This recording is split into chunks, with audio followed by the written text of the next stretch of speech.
Every once in a while, we get an update on Carson Wentz. Back in May, ESPN told us that he is working out and he is open to opportunities either as a starter or as a backup. Okay.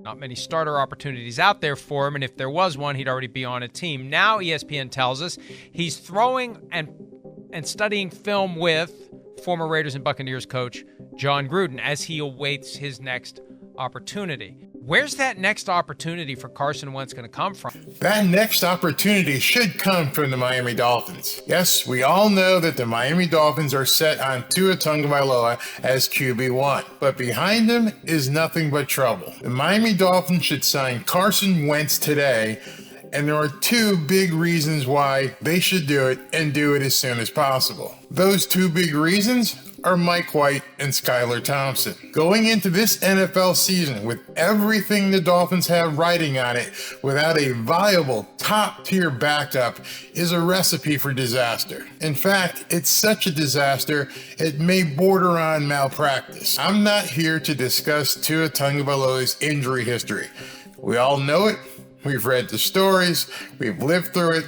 Not worth discussing anymore. I'm talking about what happens if he unfortunately would go down to another injury.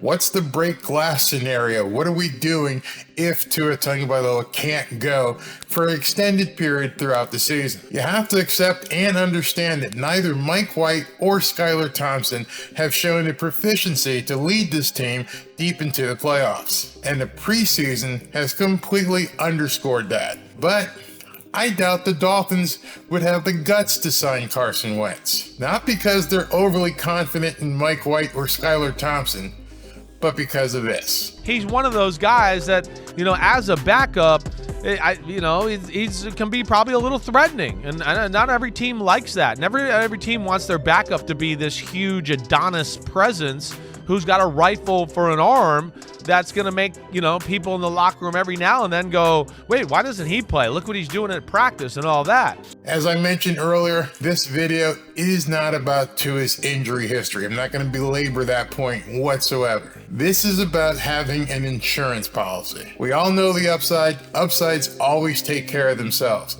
What we're not addressing and what this team hasn't addressed is the downside, the what if scenario, that break glass scenario I was talking about earlier. The AFC will be extremely competitive this year. There's no room for error. And then the Miami Dolphins schedule is a gauntlet that they're going to have to navigate with teams like Kansas City and Philadelphia. There is no room for error. There are very few, if any, gimme games on the Dolphins schedule this year. So it's really unlikely that 9-8 gets the Dolphins into the playoffs. If something happens to QB1, the next man up has to be able to drive this team deep into the playoffs. There is no next year. This team will not be together next year if they do not go deep into the playoffs. Why am I saying that? There's just too many variables right now. Too many guys under, contracts that have to be renewed.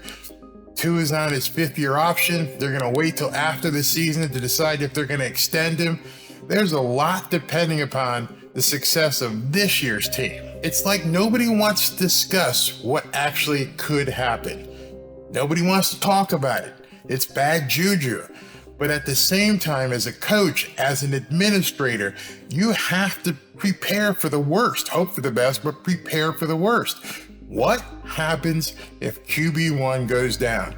Are you prepared to put your entire season in the hands of Mike White and Skylar Thompson? Well, Carson Wentz has some baggage, and there's been some talk about him being somewhat toxic in the locker room.